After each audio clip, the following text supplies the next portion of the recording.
Hi, I'm Sarah Hogue. I'm a summer student here in Gravelbourg, and we are currently at the Convent of Jesus and Mary.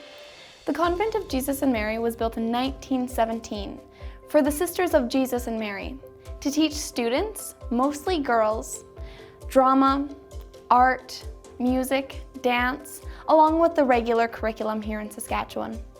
The convent is over 300 feet long, 50 feet wide, and rises over 4 stories with a semi-exposed basement, which means that our convent is about the size of a football field. The convent itself has many interesting architectural features, such as the metal roof on top of the convent.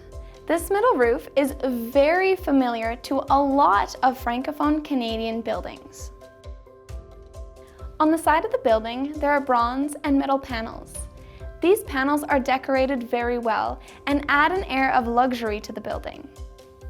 The brick on the outside was sourced from Claybank, Saskatchewan, and the stone from Tyndall, Manitoba.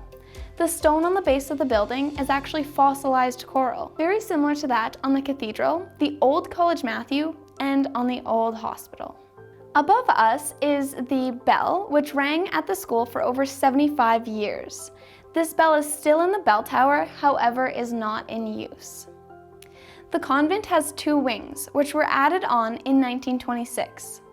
The chapel wing was blessed in 1927 by the Archbishop Mathieu from Regina, who College Matthew was named after. The most impressive part of this building, the cathedral, the old College Matthew building, and the bishop's residence, was that they were built between 1917 and 1919, in the middle of the First World War, when most able-bodied men were overseas aiding the war effort. How were these buildings built, and why were they built here on the prairies? They were built here because Father Gravel and Archbishop Mathieu wanted to create a Francophone settlement in the West. These buildings were to attract French settlers and, in many ways, improve the community. One of the most notable features of the convent is the chapel. The chapel was an add-on in 1926 on the north side of the convent. It is a 3-story building, the chapel being 2 stories, and a story of classrooms just above. The convent chapel has a balcony. This balcony is gorgeous. Of course, the balcony was used for the choirs. On the sides of the balcony are oratories. These oratories were used for nuns who were either bedridden or unable to go up and down stairs, so that they could easily watch Mass without being disrupted. On the balcony, we also have our beautiful European paintings. These paintings were brought here by Father Gravel from the art dealer D.C. Belisario, whose art gallery was in Italy. These paintings were brought here as part of an educational incentive. Many of the nuns who were here were artists themselves and could teach fine arts to the students. These paintings were put up around the convent as motivation and as part of a cultural education. The paintings were taken off their stretch bars in Europe, brought over to Canada, and re-stretched upon their arrival here. Many of the paintings are copies of great masters' works, such as Guido Reni, Rubens, and even some copies of Raphael. Our paintings here today are in display at the chapel, and before that were in display in the library. In the 1970s, the Sisters of Jesus and Mary sold their convent to the Gravelbourg School Board. The Gravelbourg School Board turned the chapel into a library and was used as a library until 2016. Originally, the chapel was painted completely white. Yet, in 1951, the light tans and gold we see today were added. It is said that Mother Saint Emilienne, the Mother Superior at the convent, would be brought into the chapel every day to supervise the painters. Although her health was failing, she still managed to ensure perfection. The chapel was dedicated to Mary the Immaculate in 1927, right after its official opening. Mother Mary seems to be always illuminated. This is because there's a window just above the statue so that light can always come in and shine on Mary the Immaculate. The main entrance of the building is located on the east side. This main entrance has a rosette window with a monogram of the Sisters of Jesus and Mary. It also has a central staircase leading to the second floor, as well as an entranceway leading to the first floor hallway. This main entrance would have been grandiose in its day.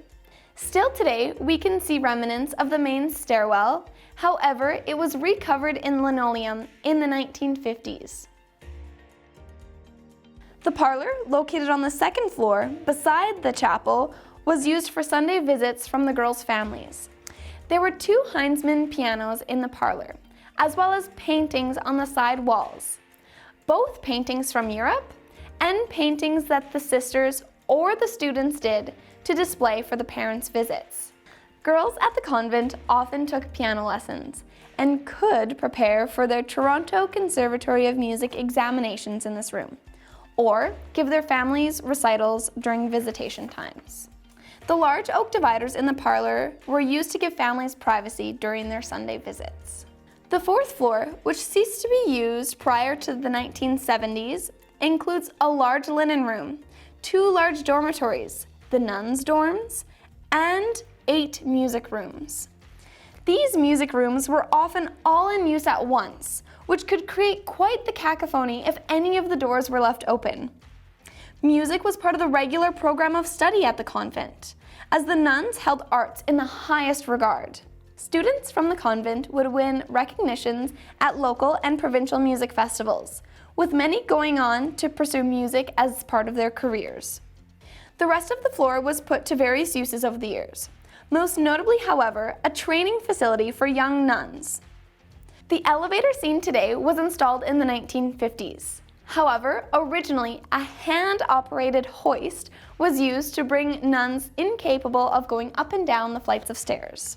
In the basement is the auditorium, a gorgeous space with cement floors and an oak stage, which allowed for the presentation of music, drama, dance, and oratory as part of a complete education program here at the convent.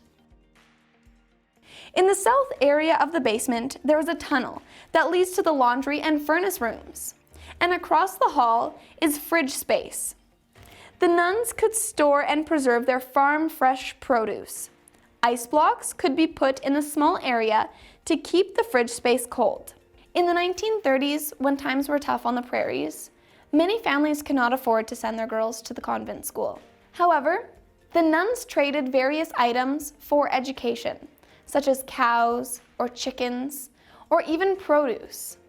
The nuns wanted to educate all students, and through these trades, the nuns were able to educate and feed the students at the school. On the third floor, there's a replica classroom. This classroom resembles that of which the nuns would have used. You can see that there are 2 maps, one in French, one in English. This is because French education was discouraged on the prairies for many years, and the nuns, although many francophone, wanted to encourage francophone education, all the while sticking with general curriculum rules. Therefore, students were often taught in both languages. And when superintendents or other people would come to visit, education would solely be in whatever language that person was most comfortable. I started teaching at this school in '97, and I taught right until they closed the doors. About 7 or 8 years of those years I was the vice principal as well.